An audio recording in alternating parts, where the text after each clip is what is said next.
Hello et bienvenue sur le podcast Créapi, le premier podcast à destination des créatrices qui veulent vendre sereinement leur création en ligne.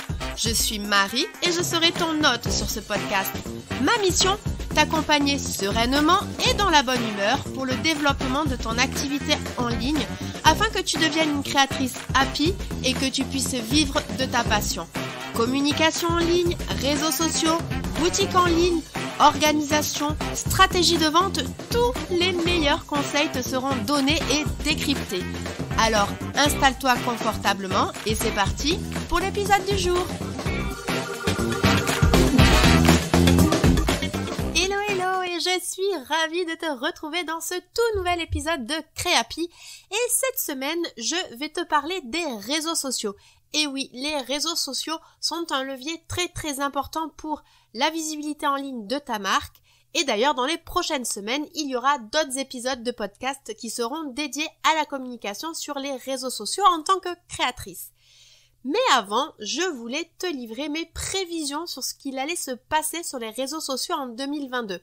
Alors, ok, c'est plutôt un type de sujet qui est abordé en début d'année. Là, nous sommes mi-février, mais il nous reste plus de 10 mois derrière nous. Donc, c'est intéressant qu'on passe du temps, même aujourd'hui, pour savoir justement qu'est-ce qui va se passer en 2022 sur les réseaux sociaux.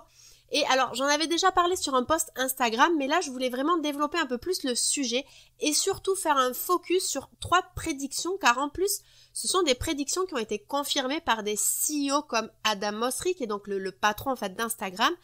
Donc, c'est vraiment important qu'on y passe quelques minutes et car en plus, je vais te donner à chaque fois 2-3 petites actions à faire à chacune de ces prévisions et des actions que tu pourras appliquer dès maintenant tout de suite et ainsi passer à l'action. La première prédiction, peut-être que tu t'en doutes, c'est vrai qu'on en parle beaucoup et tu n'es peut-être pas passé à côté, mais la vidéo a clairement en 2022 le vent en poupe. Elle l'avait déjà en 2021, mais en 2022, elle aura d'autant plus. Et j'entends par vidéo vraiment la vidéo verticale parce que avec l'arrivée donc du format vertical de TikTok, il y a après eu les réels Instagram. Puis il y a eu aussi les shorts sur YouTube, on a aussi ces vidéos verticales sur Pinterest, enfin bref c'est quand même hyper difficile de passer à côté de ce format qui est d'ailleurs largement mis en avant par aussi bien YouTube que même Instagram, puisque aujourd'hui sur Instagram notamment c'est le meilleur format pour pouvoir toucher une nouvelle audience. Donc vraiment c'est important d'y réfléchir pour ta stratégie de contenu en 2022. Et alors, ok, la vidéo, c'est vrai que c'est un format qui peut faire peur, comment je m'y prends? Je pense d'ailleurs qu'il y aura un épisode de podcast dédié à ce sujet, mais là, globalement, dans les grandes lignes, pour commencer, ce que tu peux faire déjà, c'est de regarder vraiment des vidéos. Alors, si tu décides d'aller sur YouTube, regarde des shorts YouTube. Si tu décides d'aller sur TikTok, regarde des vidéos TikTok. Si tu souhaites faire des vidéos Instagram, des réels Instagram, des Reels Instagram, regarde des Reels Instagram pour que tu vois en fait quels sont les codes de la plateforme parce que il y a des points communs entre chacune de ces plateformes, c'est-à-dire que c'est des vidéos verticales qui sont assez ludiques, qui sont très rapides, voilà, qui se consomment très vite. Mais après, il peut y avoir quand même des nuances entre chaque réseau social. Donc vraiment, consomme ces vidéos verticales du réseau social sur lequel tu veux aller. Déjà, ça va te permettre de voir qu'est-ce que tu pourrais toi faire si Instagram, on va avoir par exemple des pointages ou des vidéos en accéléré de tes créations par exemple. Voilà, sur les pointages d'écran, tu peux donner des astuces, tu peux donner des conseils, tu peux te présenter aussi, c'est hyper important. Et l'idée, en fait, justement, c'est soit tu prends un contenu que tu as déjà créé en post et tu le refais en vidéo, en short vidéo, voilà, en vidéo verticale courte, soit si tu as déjà des idées de contenu prévues dans ton calendrier de contenu, et bien plutôt que de le faire en post, ou par exemple si tu avais prévu de le faire en carrousel pour parler d'Instagram, si tu avais 5 astuces en carrousel, et bien là, tu les prends et tu les mets en pointage, par exemple, pour une Reels Instagram. Voilà, là l'idée c'est pas d'aller non plus créer un nouveau, d'aller chercher une nouvelle idée de vidéo. Après, pourquoi pas, si tu regardes beaucoup de vidéos sur les plateformes, peut-être que ça te donnera des idées, donc tu auras la possibilité de créer une nouvelle idée de vidéo, mais là où ça peut te rassurer, si justement tu ne cherches pas forcément si tu sais pas, voilà, par exemple, tu te dis, ouais, mais ok, je fais quoi, Marie, comme vidéo, là, je sais pas trop, eh bien, déjà, le sujet, tu l'as, pioche dans un de tes contenus que tu as déjà fait, mais là, tu le fais en vidéo, donc tu recycles ton contenu, soit sur un contenu que tu avais prévu de faire, eh bien là, transforme-le en vidéo. Et je le précise, on peut vite se faire happer par ces vidéos très courtes, ça va très très vite. N'hésite pas non plus, parce que tu n'as pas que ça à faire, j'en ai bien conscience, de te mettre un petit minuteur pour te dire, ok, là je passe 20 minutes sur les shorts YouTube ou sur les réels Instagram et après j'arrête. Voilà. Ma deuxième prédiction, du coup, pour 2022, ce sont les échanges, mais surtout les échanges authentiques. En fait, c'est vrai que je le dis pas assez souvent, mais il se passe beaucoup de choses sur les messages privés. Alors, sur YouTube, on n'a pas de messages privés, mais notamment sur LinkedIn, sur Instagram, sur Facebook. C'est là où finalement vous vous connectez le plus avec... c'est là où tu te connectes le plus avec ton audience. Et en plus, Instagram, ça, il l'a bien compris. Je rappelle aussi qu'on est sur des réseaux sociaux. Donc, ça veut dire qu'on doit réseauter, on doit être social, donc on échange. Donc, effectivement, aujourd'hui, on peut vite faire des petites réactions, des commentaires, des likes rapides sur les stories, etc. Mais le but aussi, c'est d'échanger.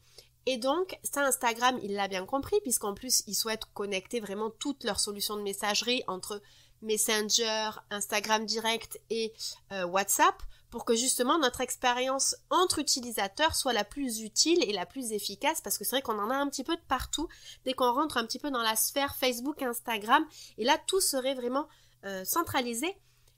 Et au-delà de ça, en fait, là le message que je souhaite vraiment te faire passer, c'est Instagram, enfin on va dire plutôt le groupe Facebook, donc Meta, mais vraiment le paquet aussi sur après les vidéos sur la messagerie, parce que ils ont compris qu'il se passait beaucoup de choses, et au-delà vraiment juste de la plateforme, c'est logique finalement.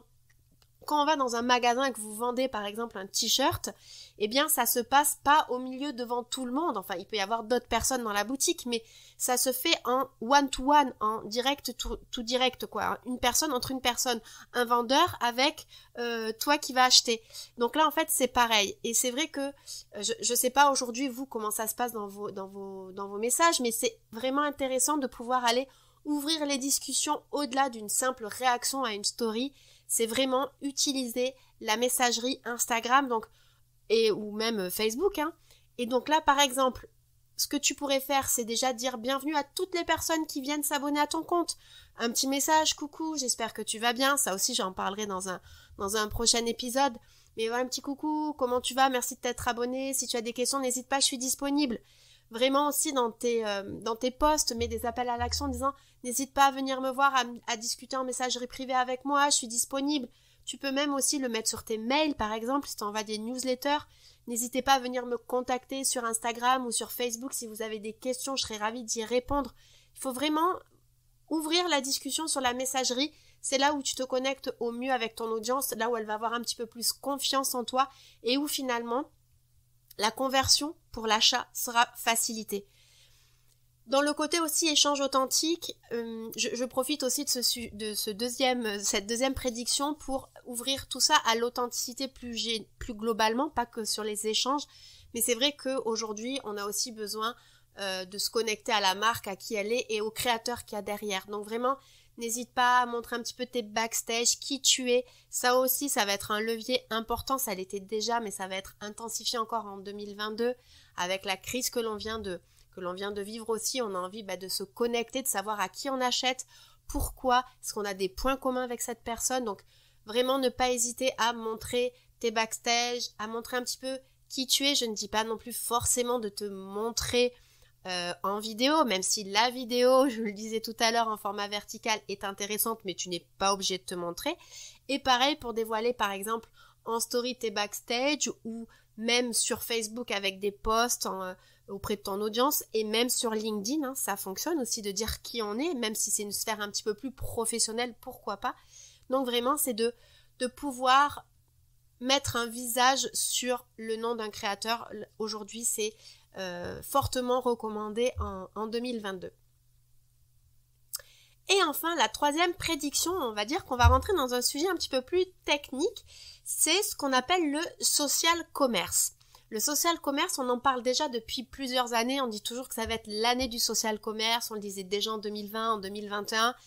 Il y a peut-être eu des événements avec la crise sanitaire, etc. qui ont fait que ça a pu être entre guillemets un petit peu décalé. Et en plus, il est vrai qu'en France, on est toujours un petit peu en retard. Qu'est-ce que j'entends par le social commerce ? C'est l'utilisation des réseaux sociaux à des fins de développement des ventes. Donc c'est de vendre grâce aux réseaux sociaux. Et c'est vraiment sur une expérience globale de vente sur le réseau social. Aujourd'hui, par exemple, si on prend l'exemple d'Instagram, donc on a Instagram Shopping qui nous permet de donner de la visibilité à vos produits, mais d'aller acheter sur votre boutique en ligne qui est externe au réseau social, à Instagram. Là, avec le social commerce, le but, c'est de pouvoir vraiment vendre directement sur le réseau social. C'est déjà en marche aux États-Unis, ça ne l'est pas encore en France, ça ne saurait tarder.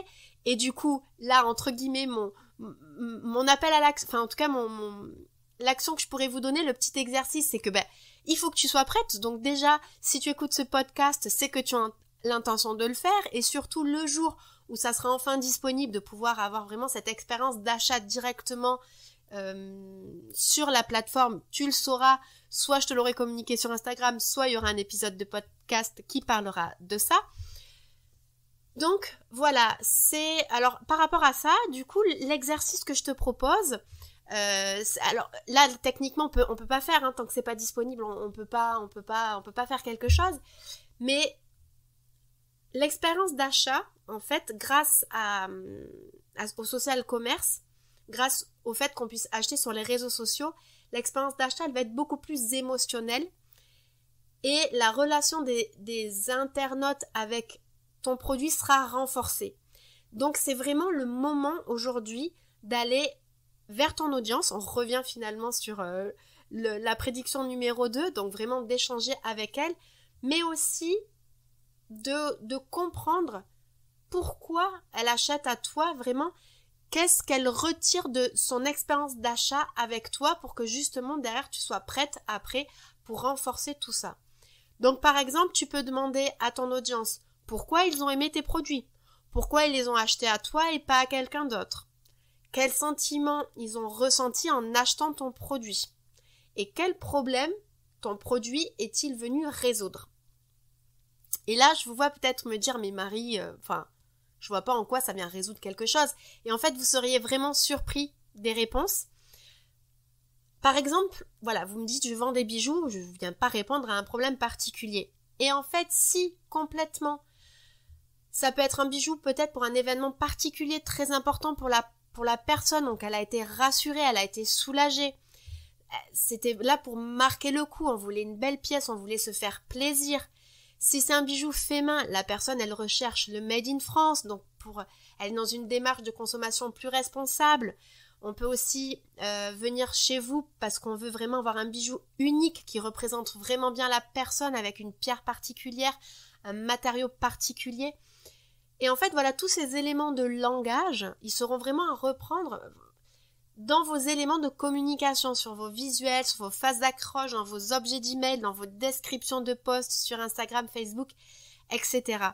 Et en fait, ça finalement, vous voyez, qu'on parle de social commerce ou pas, en fait, ça c'est un exercice qui est hyper important à faire pour communiquer déjà avec ces éléments de langage. C'est-à-dire, quand j'appelle ces éléments de langage, c'est que la personne, dans ses réponses, elle va vous donner il va y avoir des mots qui vont revenir souvent, c'est peut-être pour me faire plaisir, pour me sentir bien, pour être dans une consommation plus responsable, dans mon épanouissement, etc. Et ces mots, ils seront hyper importants, s'il y en a beaucoup qui reviennent, à reprendre pour vos communications parce que c'est ce qui vous permettra de connecter encore mieux, encore une fois, avec votre audience. Et donc ça, dans tous les cas, qui est le social commerce ou pas, c'est hyper important de le faire. Alors go, go, go, go, go, go, go, c'est l'exercice que vous devez faire dès maintenant.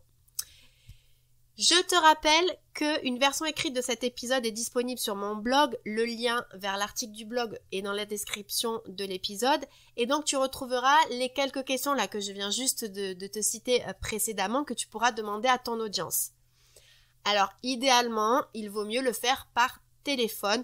Mais écoute, pour commencer, en story, déjà c'est pas mal et c'est mieux que rien. Par contre, je te conseille d'essayer d'utiliser le sticker question pour que vraiment les gens viennent répondre par eux-mêmes en donnant leurs mots plutôt que de donner des questions en sondage où là il y a finalement 2 choix. Et aussi pour leur donner envie, parce que c'est vrai, on le sait aujourd'hui, on a tous des fois un petit peu la flemme de pouvoir répondre à des questions, ce genre de choses. Tu peux clairement leur proposer une petite réduction ou un petit jeu concours ou un petit cadeau, un petit quelque chose en plus pour avoir pris de leur temps, voilà. Donc ça, n'hésite vraiment pas aussi pour les inciter à répondre à tes questions en story, de leur dire qu'il y aura une petite surprise. Voilà, là je te fais confiance sur le petit cadeau que tu leur prépareras. Voilà, écoute, on est arrivé à la fin de cet épisode et de mes prédictions 2022 pour les réseaux sociaux qui ne sont finalement en fait pas que des intuitions puisqu'elles ont été confirmées, comme je disais, par des CEO comme le CEO d'Instagram. Donc pour résumer, c'est de la vidéo verticale ludique et assez rapide à consommer, de l'échange avec de l'authenticité, avec vraiment de la conversion, avec de la discussion en messagerie privée avec ton audience, mais vraiment la personne en elle-même. Et enfin, être prêt avec le social commerce, donc aller vraiment connecter encore plus avec ton audience, savoir le vocabulaire qu'elle utilise, les mots, qu'est-ce que les sentiments qu'elle a dès qu'elle achète chez toi pour que tu sois prêt le jour où on pourra passer vraiment à la vitesse supérieure et avoir une expérience globale d'achat directement sur la plateforme, sur les réseaux sociaux. Et même si tu es par exemple déjà avec un Instagram Shopping, ça fonctionne aussi dans tous les cas de pouvoir faire l'exercice d'aller voir pourquoi ton audience consomme chez toi. Voilà, écoute, j'espère que cet épisode t'aura plu. La semaine prochaine, on reste sur le sujet des réseaux sociaux et je vais enfin répondre à une question qui m'est souvent demandée. Est-ce que je dois aller sur tous les réseaux sociaux? C'est vrai que là, je t'ai parlé de Facebook, d'Instagram, de YouTube, qui n'est pas vraiment un réseau social, c'est vrai, mais voilà, donc je te décortiquerai tout ça dès la semaine prochaine. Et donc si cet épisode t'a plu et que tu souhaites en découvrir encore plein d'autres, n'hésite pas à t'abonner et à laisser un 5 étoiles sur ta plateforme de podcast préférée puisque ça aide énormément le podcast et je te remercie infiniment pour ça. Écoute, sur ce, je vais te souhaiter une très très très bonne fin de journée, soirée, nuit. Je ne sais pas à quel moment tu vas écouter ce podcast et je te dis à très vite dans le prochain épisode. Salut!